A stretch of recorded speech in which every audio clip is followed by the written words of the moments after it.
CBS Radio Mystery Theater presents...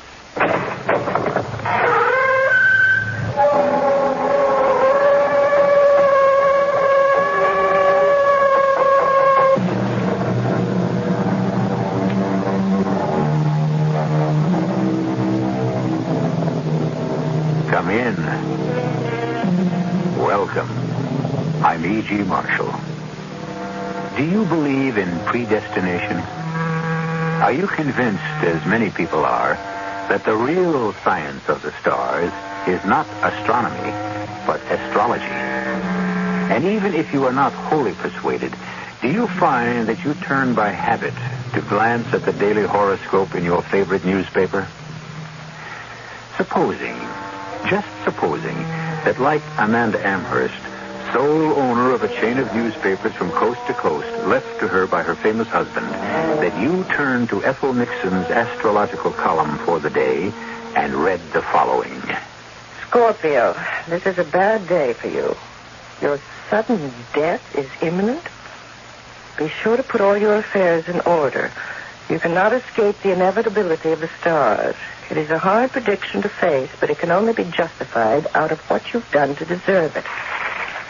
Damn, are they out of their minds? That shaky little mouse, Ethel, lighting a bomb like this. She'll have scared 25,000 people out of their wits, or made us a laughing stock. This is Amanda Amherst. Put me through to the managing editor. Oh, come on. Adam, it's Amanda. I want the presses stopped. Hold all deliveries and do everything you can to get our first run off the stands. Why? Just read Ethel Nixon's column for today and you'll see. I'm on my way down there now, and when I find out what's going on, heads are going to roll, and brother, none of them will be mine.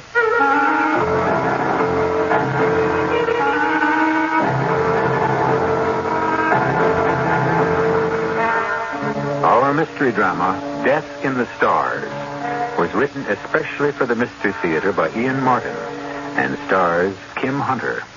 It is sponsored in part by Buick Motor Division and Contact, the 12-hour cold capsule. I'll be back shortly with Act One.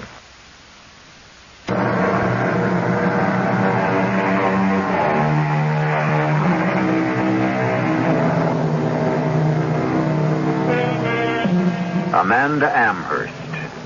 Before her marriage to Ralph Amherst, Amanda Hale, the country's most beautiful model. A reigning beauty then. A reigning beauty now. A woman who defies the encroachment of age. A woman who controls an empire and everyone under her sway. Who wears a velvet glove so that few are conscious of the iron hand. Amanda Amherst, the grieving widow who has never remarried. Complex, adorable, kind, generous, difficult, and evil. A woman perhaps only her daughter, timid, retiring Nancy, knows completely. I've hated my mother ever since I was 7. For 13 years I have wanted her dead. But I've been scared of her, too. So all I could do was fantasize. I'll never forget the morning the famous horoscope turned up. Not that I ever saw it with my own eyes. Actually, I didn't know what the fuss was all about. I was just scared because of my own clumsiness and thanking my lucky stars I'd had time enough not to get my head beat in. The way things were between Mother and me by that point, I just couldn't have taken it. I just slipped back into the apartment in time as it was because she was screaming for me. Nancy! Nancy! Yes, Mother? Did you see my copy of the Post-Journal? Oh, you have it. Well, I just wanted to glance at the headline. Give it to me. Did you also check Ethel Nixon's predictions? Oh, you know I don't believe in that stuff. No, I didn't. Well, why? That mousy little nobody presented me with a real shocker under my astrological sign this morning. The gist of it was that I'm marked for death at any moment. What? Oh, you don't believe that, Mother? Oh, of course I don't. I think it's someone's idea of a macabre joke. I might have thought you were the culprit, except as much as you despise and hate me, you haven't the temperament or the know-how. I'm not so sure of your boyfriend, Adam, however. He's not my boyfriend anymore. You took care of that. Look, I don't intend to quarrel with you. I have enough to do to pin down who this practical joker is who's going to bring a sizable portion of our circulation down about our ears. What do you mean? Nancy, naturally I was not named specifically. It just said that anyone born under the sign of Scorpio was marked for imminent death. Be the laughing stock of the trade. Lord knows what suits, letters, threats will follow. I've got to get down there right away. I just can't believe Ethel is responsible for this. And once I satisfy myself of that, I'll find the real culprit. And whoever it is had better be warned. I'm going to crush them like a bug under my heel. That is my mother as she really is. A side very few people see. And when they do, she is a master, or should I say mistress, of covering up. Oh, she did it with me about my father. Even though I heard what I heard with my own ears. But a 7-year-old, half-drugged in her early morning sleep, is easily persuaded she didn't really hear. Amanda, when she sets herself to it, can make purple seem green or orange blue. Even though I remember every word, she twisted them to mean something else. This is what I thought I heard. Even after 13 years, the words just won't go away. And how anyone as beautiful and vibrantly alive as you are outside can be as cold and heartless inside, Amanda. No, never again. Look, I tried to satisfy you once. I'm sorry it turned out to be a girl. I'm sorry I gave you Nancy. Heaven knows I didn't want her, and neither did you, Ralph. That is not true. Of course it is. A boy's all you wanted. The male succession must be preserved to keep the empire alive. Well, if you want a son, go find some other wife to produce him for you. You don't mean that. Oh, don't I? I'm not ruining my figure again for anything. Well, how could you even suggest the possibility of divorce between us? My dear Ralph, who even mentioned divorce? Well, I don't want an illegitimate son. Well, if you handle it right, and if it matters in this day and age, who has to know? You just sit by quietly and see me have an affair with some other woman. You'd condone that? Well, why not? It doesn't have to be done in front of me. You'd pay her enough, and I'd never have to know. You wouldn't be jealous? You wouldn't even care? Oh, come on. We're not children. If you're squeamish about it, you could arrange it with test tubes or however you do it. Doesn't matter to me. I'm only trying to give you what you want. What I want from you is love and understanding. Well, you have that. I thought I had. Now I see how mistaken I was. But you're not mistaken. I love you very much. Oh, Amanda, you love me for my money, my position. And your power, yes. That I love most of all. But not me. Ralph, I'm tired. I want to get my sleep. Oh, your beauty sleep, of course. You don't want me to remain beautiful and young for you? Amanda, you will always, forever, and as long as I live, remain the most beautiful woman in the world for me. Oh, don't you believe it? Beauty is natural only a short while, and then it becomes art. No, artifice. I don't suppose you're going to understand what I have to say. But up until a very short time ago, I thought I was a man with everything. You are, dearest. I am a man with nothing, Amanda. What does that mean? Just because I won't go through another 9 months of being sick and ugly on the chance I'll provide you with a male offspring. If you loved me, you would. Bearing children has nothing to do with love. If you loved me, it could have. You want the child, our child. I don't need your image, Ralph. I have you. Oh, as long as I live, you'll always have me. Now, what does that peculiar tone of voice and tragic inflection mean to suggest? That you don't love me. And I see now that you never really did. Oh, don't be ridiculous. Oh, no. No. I don't intend to be anymore. I lay there shivering in bed. I loved my father so much. And I didn't see how Mother, whom I loved just as much, could hurt him like that. And then suddenly I was crying till I couldn't stop, just bawling like a baby, until Mother was there holding me in her arms and soothing me and washing away the hurt, I thought. Except that all she was saying was lies. My baby. You just didn't understand. Why should you, a little 7-year-old? Don't you know I'd do anything for your father? That I love him just as much as you. But you see, look, it's hard to explain, dear. You're my one baby, and you're all I want. Don't you ever think that I don't. And you never, I tell you, you never heard me say anything else.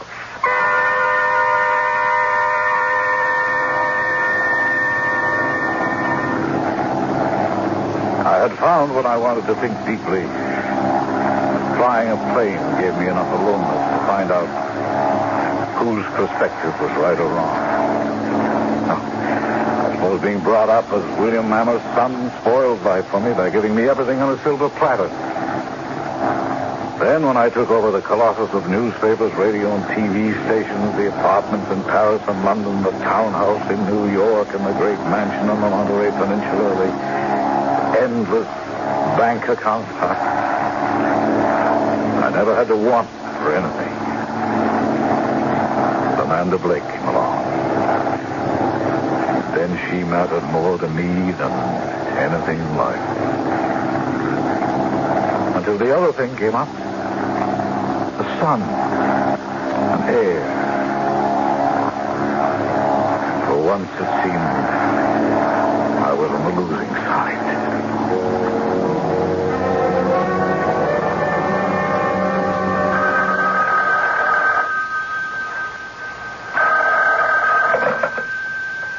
Yes? Oh, hello. Is Mr. Amherst there? No, he's not. How did you get this number? It's unlisted. I sort of work for him. I mean, is this Mrs. Amherst? Yes. Oh, gee, I hope I didn't wake you up. Oh, no, of course not. I'm always awake, and at my best at 6:15 a.m. Who is this? Oh, well, this is Ethel Nixon, the astrologer, you know. The what? The voice of your tomorrow. It's my column, syndicated in your husband's newspapers, you know. And I've simply got to speak to Mr. Amherst. I mean, your husband. Well, I suppose I can take a message for him. Can you get it to him quickly? Just beg him not to take any airplane flights in the next 2 days. Well, I don't think he's planned to. But why? It would be so complex to explain. He's a Taurus, as I'm sure you know, and a frightening set of coincidences are arising through his ruling house and the ascendancy of his particular star. Oh, dear, it's much too complicated to explain, but he's in terrible danger. That's why I called. In danger? From what? I don't understand. Well, of course, it would be difficult for you, but it is absolutely vital for him not to move out of his own element. Certainly, of all things, not to be in the air or fly. Well, why not? Because it has been revealed to me that it can be disaster for him.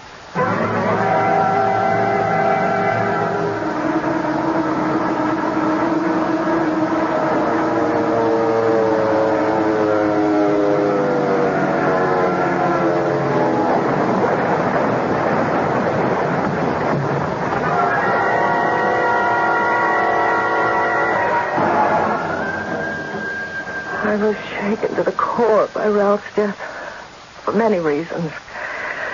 Not the least of which was his brother Joseph's reaction. I want to cry out and ask for a God with some justice. Oh, stop being melodramatic, Joe. That's not going to help anything. Oh, you can sit calmly by. You have nothing to worry about. For God's sake, I just lost my husband. Sure, and gained an empire. I can't believe it. My own brother, and he left you everything. That isn't true. You still have your editor's job on the Journal World and a tax-free income that should more than keep you in liquor and women.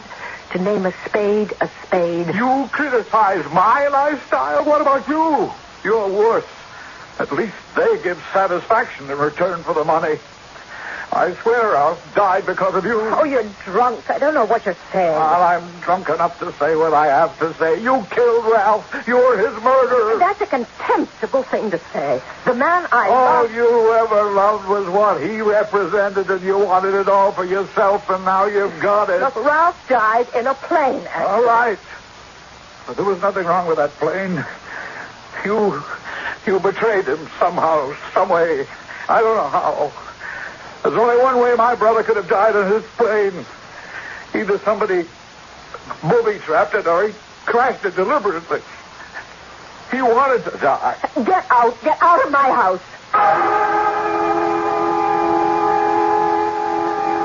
He destroyed me for a little. That drunken, weakling brother, Joe. To dare to talk about Ralph and me like that. But he disappeared to Europe and out of my mind. What had shaken me most about Ralph's death was Ethel Nixon. How could she have known about Ralph before he... How could she have known? That's why 13 years later, today, reading her prediction in my own newspaper, I could feel the shadow of death across my path. I was conditioned to believe that my doom had been sealed. Unless... some way, somehow, it was only someone's idea of a joke.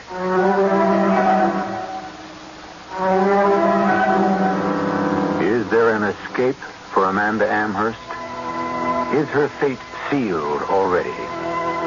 Do the stars, wheeling in the heavens, fixed for that infinitesimal moment in time when we, as infants, first cry out that we are alive and born, control another fleeting moment of conjunction which brings us death?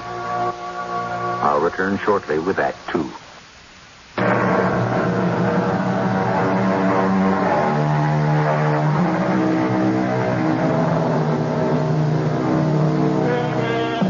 For 13 years, Mrs. Ralph Amherst has been one of the great legends of her time. After her husband's death, Amanda has ruled with an iron hand the empire willed to her, and miraculously, at least in appearance, kept her youth and her radiant beauty. She has been supremely secure in her power, until shortly before the stunning public announcement in her own key paper that her days were numbered. But who or what was responsible for it? How did it appear? Oh, but you couldn't. You surely couldn't believe for 1 minute, Mrs. Amherst, that I would ever reveal such a terrible prediction about anyone. Particularly about you, even if it were true. You did once about my husband, Miss Nixon. And that was true. But that was different. In the first place, I had read it in his horoscope. You haven't read it in mine? Well, look, I'll show you. I can show you a copy of today's paper. Just 2 pages after the editorial. There, see? You can read it for yourself. Let me see. Scorpio, today may be a disturbing day, but keep your head and be of good heart. Keep family affairs in order, check your impulse to emotion, and all will turn out well. Financially, you will benefit greatly. Oh, you see? This is a city edition.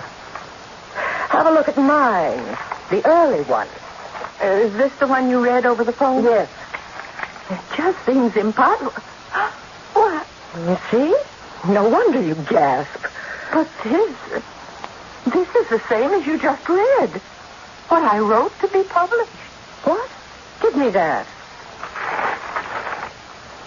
Damn it, you're right. Someone's up to jokes and games around here, and when I find out who... Well, now, maybe you were, half asleep, and it was sort of a dream. Look, wait a minute. This isn't my paper. The one I read this morning. How do you know? Ethel, try not to be any more of a pinbrain than you are. My copy is rushed to me as publisher, delivered by hand the moment it's off the press. Well, then how? I don't know. But I have a couple of ideas. Starting with my not-so-loving daughter, Nancy. I'd better get home and see her right away.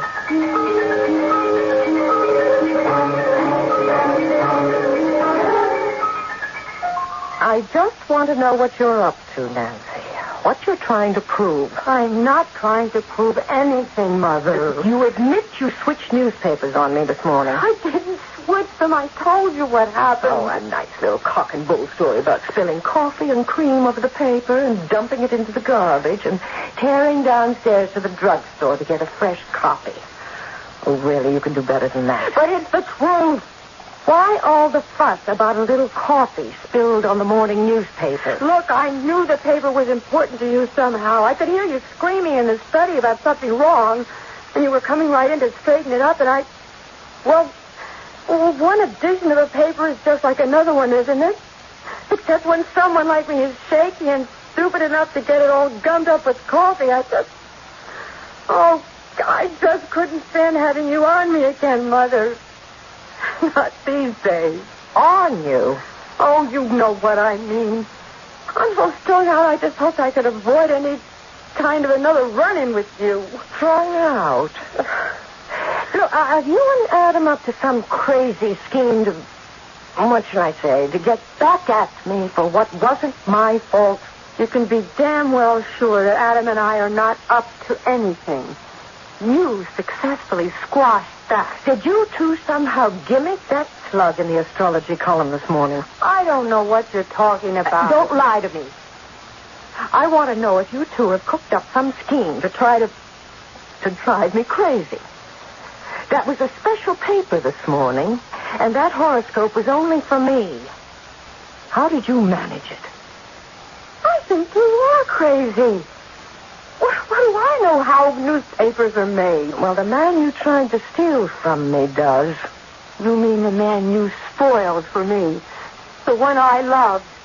Oh, no, Adam may take his women as they come and they go, but he wouldn't go in for any cheap, scare stuff. As managing editor, he's the only one who has the power and the ability and the access to do it. Or one other person. Who? God. Have you thought about him? Don't you think that someday he's going to punish you for what you did to my father?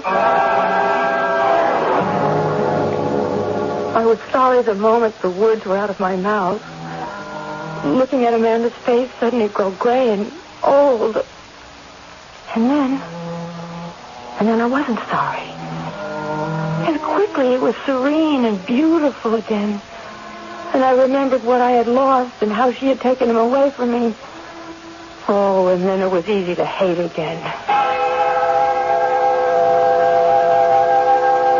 A terrible thing to look into a daughter's eyes. And know that hidden behind the blank, polite stare is the dagger stroke of hate. If I deserved it, I might be able to accept it somehow. But since she's been 7 years old, I've been mother and father to this child. In my own way. And then to have her turn on me and steal...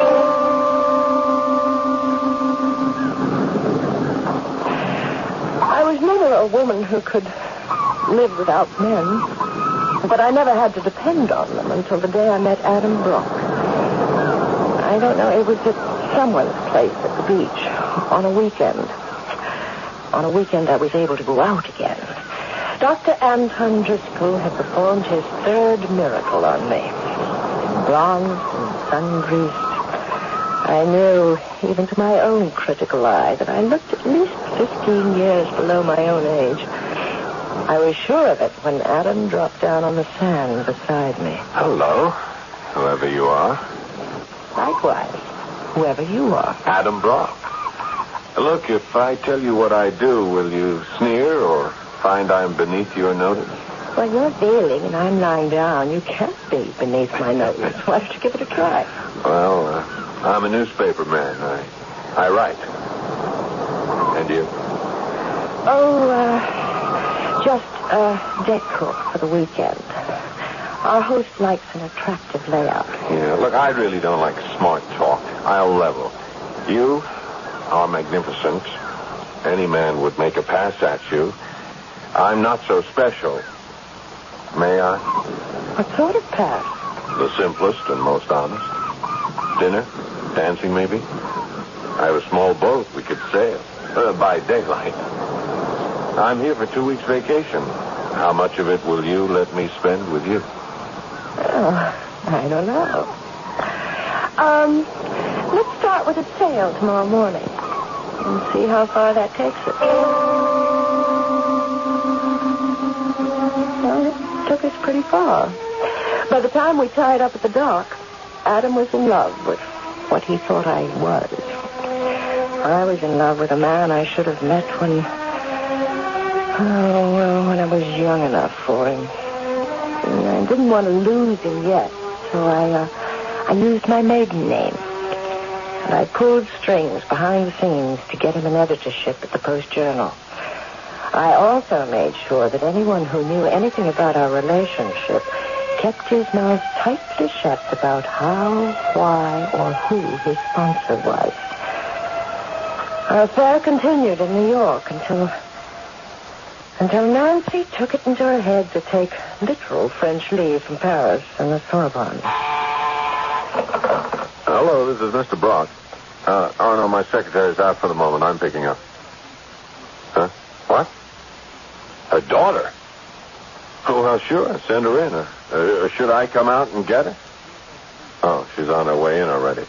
Okay. No, it's fine. I get along with kids fine. I guess I can handle this one. What's her name? Oh, I guess she's here. Come in. Well, Nancy?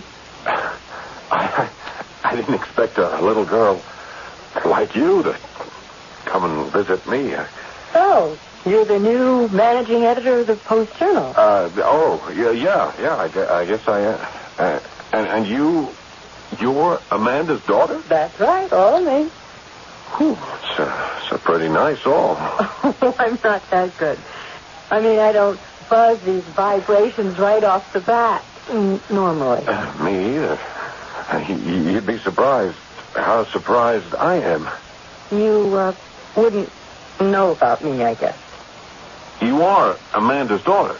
If you mean, did I spring from her womb? Yes. Oh, is Mother around? No, she's on business in Chicago. Where did you turn up from? Oh, I just got in from Paris. And I'm flat broke and I'm hungry. Well, I can take care of the last one. It's lunchtime anyway. Let's go to Cheerios. I'll feed you.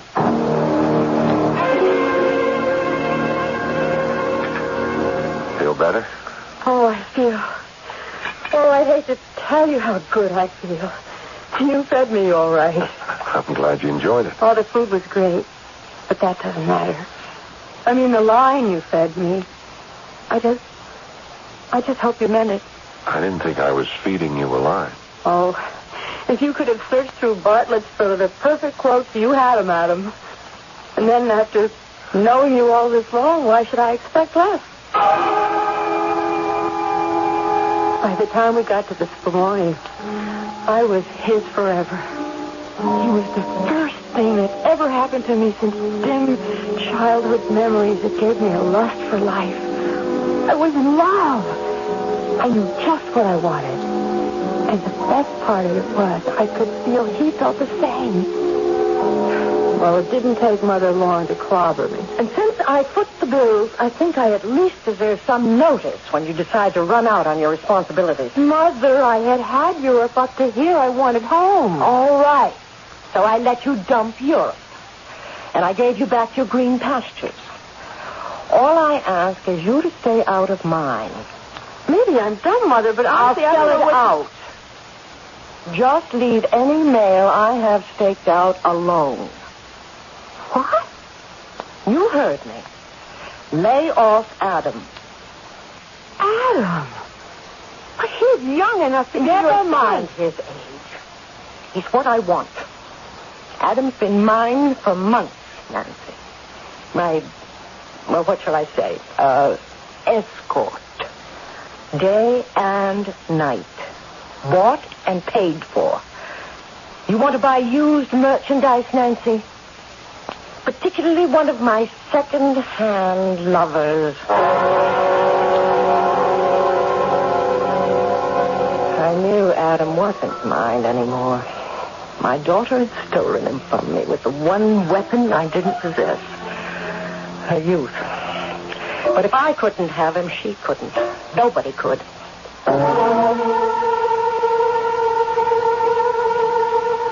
A strange and torturous story about a strange and tortuous woman. What is her true fate? Is she at last caught in her own web, her past catching up with her to doom her as inexorably as she has sealed the fate of others? There is still more of the past to come when I return shortly with Act 3.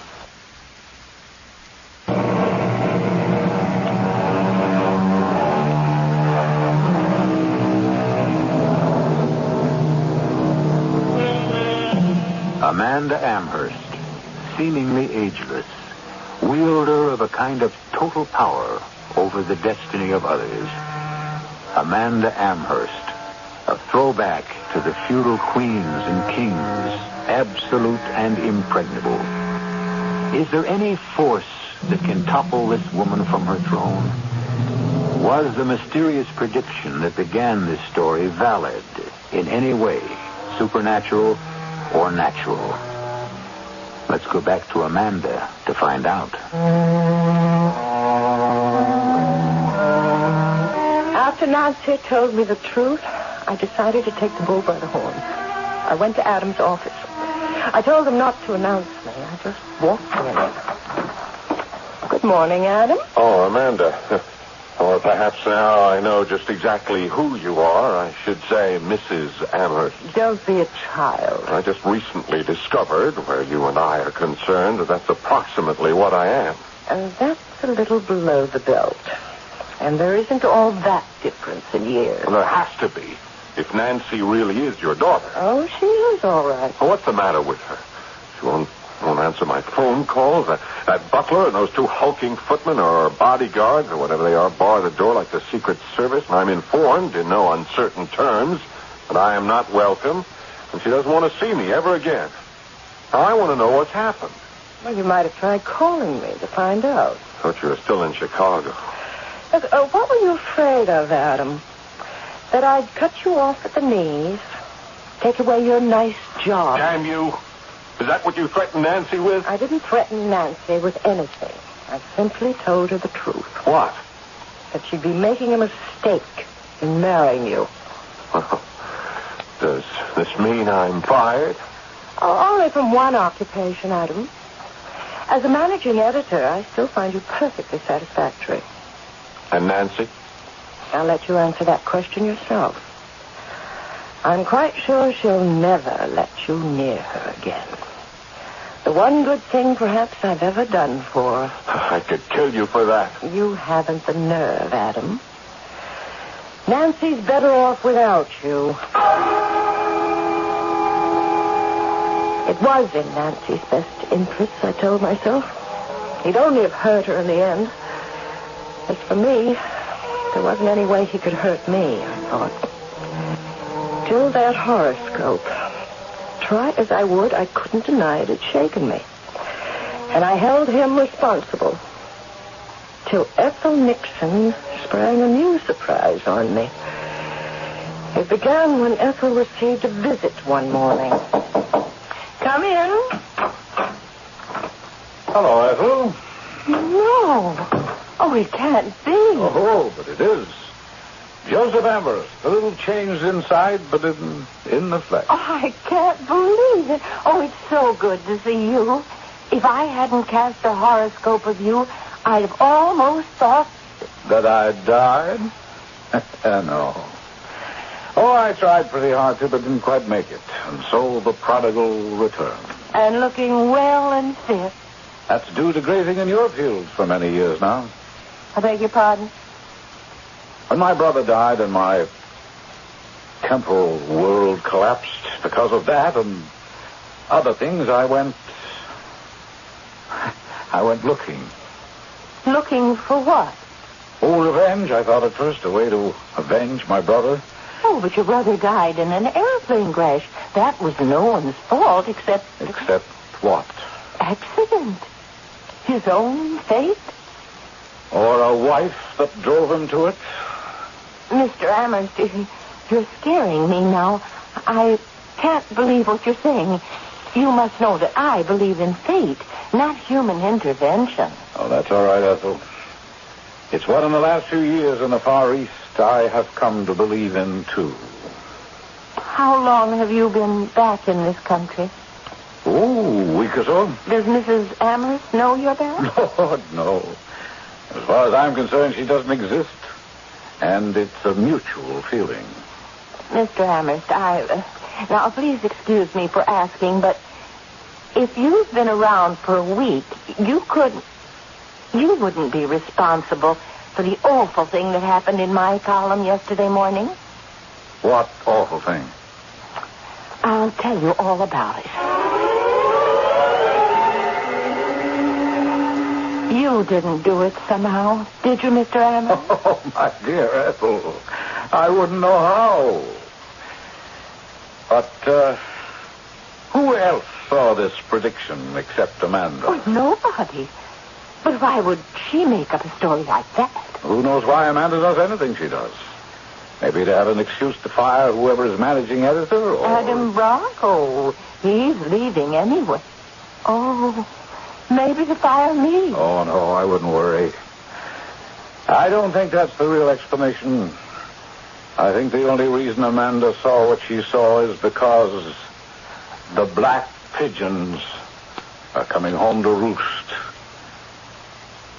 Do you believe in ESP? Oh, yes, but How many people do you think hate Amanda as deeply as I once did? As I still struggle not to do. As I will have to fight with every resource I have not to when I go to visit my brother's grave in Arlington tomorrow. Maybe that's why the ghosts of the past are haunting Amanda. As perhaps they haunt her every year at this time.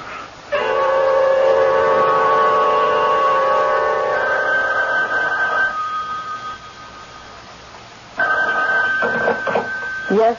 Mrs. Amherst? Speaking. It's Ethel Nixon. I just felt I had to call you. I thought I ought to let you know he's back. Oh, who's back?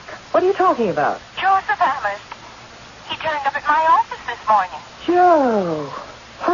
Well, my esteemed brother-in-law. I thought he must have died by this time. Did he just get back? No, he's been here for a week. And he's been... Well, he said he's been hanging around the plant. And even though he denies it, I was just wondering... If he's responsible for this ridiculous hoax that's going on? Huh? I wouldn't put it past him. But he really must have lost his mind. Have you seen today's paper? You mean the Post-Journal? Of course I mean the Post-Journal. Your column again, under Scorpio. I suppose you'll deny that you wrote this impossible gibberish. Well, I read it, and it seemed to make sense. I'm sorry. What does it say in your paper?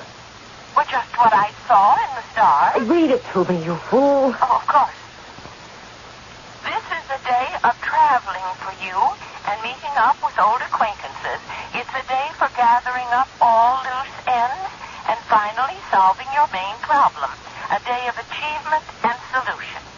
Oh, that means tomorrow, of course. Just what I thought. Now listen to what mine says. This day will never have dawned for you. Today you will have traveled far, and your death and destruction will take place in Vienna. If you have any prayers to make for the hell you have made for others, make them now before you die, and go from Vienna straight to hell. How terrible. But don't let it worry you. Predictions are not like that. I'm not worried. The whole thing is ludicrous. I'm not going to be in Europe, let alone Vienna, for any reason. In fact, after I get a train to Washington, I'm heading in exactly the opposite direction, west, into Virginia, taking Nancy to visit some of my oldest and dearest friends in Winchester, Virginia. Oh, you won't worry, will you? I'll tell you what I will worry about. You make sure this is the end of all this idiocy, or I can promise you, Ethel, you and everybody else necessary will be fired until it stops. I don't like being made a fool of. Nancy, are you ready? I'm not going with you, Mother. Now, don't start anything. The Stokeleys are expecting you, and I can't let them know at the last minute. Besides, we've just time to make the plane. Well, you make it. I'm not going. Why? Because I am getting married, Mother. That is why Adam quit the paper. I came to my senses. He didn't know about me when he knew you. And he didn't know you any better than most people do. What's that supposed to mean? Oh, you look beautiful. And most of the time you're careful to appear to be kind and gracious and gentle. But inside you're hard and merciless and evil. All those years you pretended to be the grieving widow. And the careful hints you dropped about my father and other women, when all the time he loved only you. And you wouldn't even give him the son he wanted. Oh, I couldn't have had another child after you. That's a lie. I remember back to a night I was 7 years old. I always thought I couldn't really have heard the truth. Well, now I know it was the truth. And that my father killed himself because of you. And because of Adam. You almost had me doing that myself. Oh, thank the Lord I woke up in time. And I'm free of you. I'll never see you again. I was livid. The ungrateful little... I almost decided to give up my weekend in Winchester. I was damned if I was going to have my pleasure interfered with. I'd take care of all of them when I returned. I couldn't stop Nancy from marrying, but I'd fix it so that Adam would have to come crawling to me, begging for any job in the newspaper business.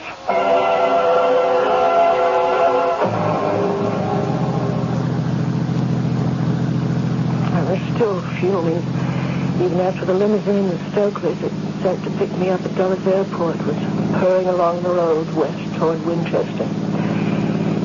I had a sudden thought, remembering for some unearthly reason how close we were to Arlington, and that this was the 13th anniversary of Ralph's death. Let's see, I thought that would be to the south. It was raining, and I rubbed away the condensation to peer out idly. My heart freezing suddenly as the headlights swept a sign by the road saying, "You are now entering the town of Vienna."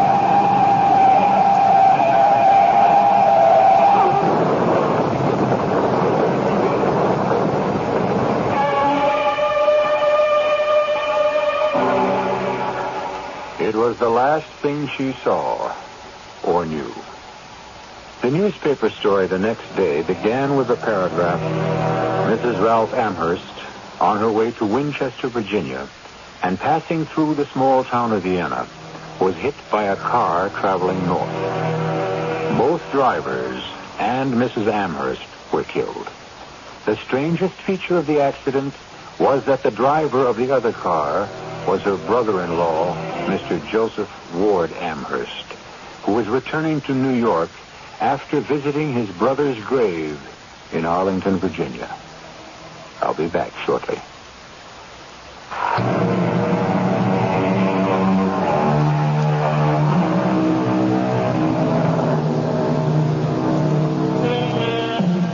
Accidental and natural death, or foreordained and supernatural? We'll never know. The paper with the horoscope in it was burned up with Amanda. Joe was dead, and dead men tell no tales. Perhaps we'll just leave it with the quote Joe started, which we'll finish. Though the mills of God grind slowly, yet they grind exceeding small. Though with patience he stands waiting, with exactness grinds he all. Our cast included Kim Hunter, Paul Hecht, Ian Martin, Rosemary Rice, and Mary Jane Higbee. The entire production was under the direction of Hyman Brown. And now, a preview of our next tale. Hugh, what are we doing? What is it? It's all over now. It's gone. Let's see what happens. Yeah. Oh, no. Poor Sandy. Just look at him. Ripped to pieces. As if he'd run into the blades of a threshing machine. But what did it? The thing! The damn thing! Oh. What? That's what I call it. The damn thing. First, it did away with my chickens, and then the pigs and the cattle. And now poor Sandy, slashed to pieces. And that's not the end. Only the good Lord knows what the damn thing will destroy next. Or who? Radio Mystery Theater was sponsored in part by Anheuser-Busch Incorporated, brewers of Budweiser. This is E.G. Marshall inviting you to return to our Mystery Theater